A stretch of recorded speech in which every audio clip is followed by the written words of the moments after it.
এই মাদকদের ডিস্ট্রিক্ট, উপজেলা, union, word পর্যায়ে আমাদের ডিলার আছে। এই ডিলারগুলোকে লালন পালন করে এখান থেকে রাজনৈতিক নেতারা টাকা নেয়, সেই টাকা দ্বারা দল পরিচালনা করে। ইনশাআল্লাহ আগামী দিনগুলোতে কারণ নিগমের চাঁদাবাজি থাকবে না, দুর্নীতি থাকবে না, মাদক থাকবে না, শিক্ষা প্রতিষ্ঠানগুলো সুষ্ঠু পরিবেশ আমরা ফিরে আনবো ইনশাআল্লাহ। সম্মানিত উপস্থিতি, আপনাদের প্রতি অনুরোধ থাকবে, আমরা আপনাদের কাছে হয়তো টাকা দিয়ে ভোট কিনতে পারবো না, কিনবো না ইনশাআল্লাহ।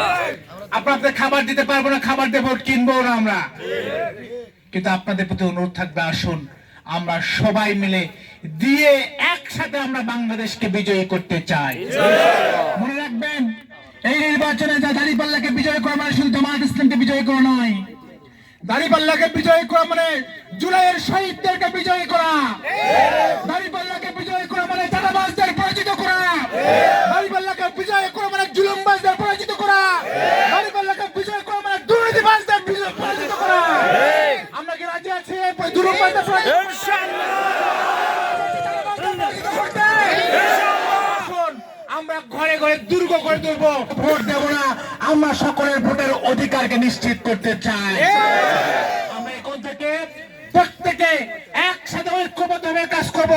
আমাদের চায়ের দোকান, আমাদের বাসা বাড়ি, আমাদের মা বোনদের সবার কাছে আমরা দাওয়াত পৌঁছে দেব ইনশাআল্লাহ। 12 তারিখে সকালবেলা তো একসাথে গিয়ে ভোট দেব। গ্রাম থেকে আমরা রিক্সায় করে, ভ্যানে করে মা বোনদেরকে ফজর পর নিয়ে যাব সেন্টারে, ভোট দেবে তারা। ভোট দেওয়ার পর তারা যাবে, আপনারা আসবেন না, সেন্টারে বসে থাকবেন, সারাদিন যাবে, সারা রাত যাবে, প্রয়োজনে রেজাল্ট নিয়ে, বিজয় নিয়ে আমরা ঘরে ফিরে সক্রিয় নামাজ পড়বো ইনশাআল্লাহ। আমরা পারবো তো ইনশাআল্লাহ।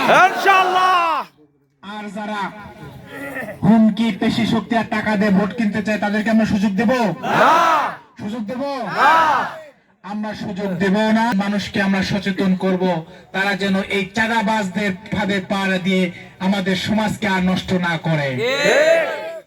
দেখবেন এরা এদের সারা যেমন কাজ করে নাই, এখন সময় হয়েছে ঠিকাদারদের ধরে, ইঞ্জিনিয়ারদের ম্যানেজ করে বিভিন্ন জায়গায় সরকারের যে স্বাভাবিক প্রকল্প ছিল সেগুলো উদ্বোধন করতেছে, বলছে আমরা কাজ নিয়ে এসছি, আপনারা এখন আমাদেরকে ভোট দেন, আপনার দাবি তো আমরা পূরণ করে দিচ্ছি, বলতেছে না? আমরা কি এগুলো বিশ্বাস করবো? দেখবেন আজকে এখানে মিটিং করে গেছি, আগামীকাল গরু জবাই করে আপনাদের খিচুড়ি খাওয়াতে পারে, করে না?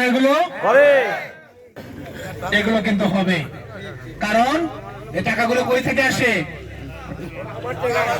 এই টাকাগুলো চাঁদাবাজ থেকে আসে, এই টাকাগুলো পুকুর থেকে আসে, থেকে আসে, এই টাকাগুলো স্কুল শিক্ষা প্রতিষ্ঠান থেকে আসে। আমরা সেই টাকা দিয়ে আমাদেরকে কিনবো, এটা বাংলাদেশে আমরা হতে দিতে পারি না। আমরা এমন একটা বাংলাদেশ চাই যে বাংলাদেশ শুধু আমাদের বাংলাদেশ হবে না, যে বাংলাদেশ হবে সকলের বাংলাদেশ। আমরা এমন একটা বাংলাদেশ চাই যে বাংলাদেশ হিন্দু মুসলিম সকলের বাংলাদেশ হবে, নারী পুরুষ সকলের বাংলাদেশ হবে। এমন একটা বাংলাদেশকে আমরা তৈরি করতে চাই। আমরা সেই বাংলাদেশের জন্য একসাথে কাজ করবো তো ইনশাআল্লাহ। ইনশাআল্লাহ আপনাদের প্রতি অনুরোধ থাকবে, আমরা শেষ দিন পর্যন্ত বিজয়কে নিয়ে আমরা একসাথে ঘরে ফিরবো ইনশাআল্লাহ। আমি জানি না এই নির্বাচন এলাকার তুলাসন গ্রামে আসার সুযোগ হবে কিনা, কারণ এরকম হাজারো গ্রাম আমাদের আছে কানন্দি গ্রামের, কিন্তু আমি আপনাদেরকে রেখে যাচ্ছি, আপনারা প্রত্যেকে এক একজন ডক্টর মোস্তফা ফয়সাল পারভেজ হিসেবে কাজ করবেন ইনশাআল্লাহ। কোন রক্ত চক্ষুকে আমরা ভয় পাবো, আর হুমকিকে আমরা ভয় পাবো, মামলাকে আমরা ভয় পাবো। 17 বছর মামলাকে আমাদেরকে ভয় দেখাতে পারে নাই, ভয় দেখাতে পারে নাই। ক্ষমতায় না এসে ভয় দেখাবে, সে ভয় পায় জনগণ পালাবে, সেদিন আর নাই। বিজয়ী হয়ে বিপুল ভোটে বিজয়ী হয়ে ঘরে ফিরবো ইনশাআল্লাহ।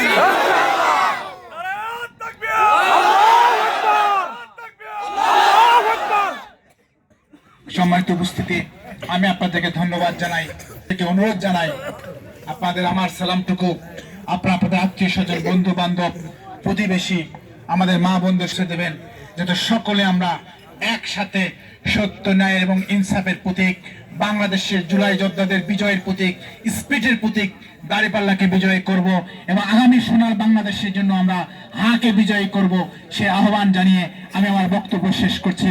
জাহাল হাকা জাহাকাল বাতিল, ইন্নাল বাতিলা কানা জাহুকা। আসসালামু আলাইকুম ওয়া রাহমাতুল্লাহ।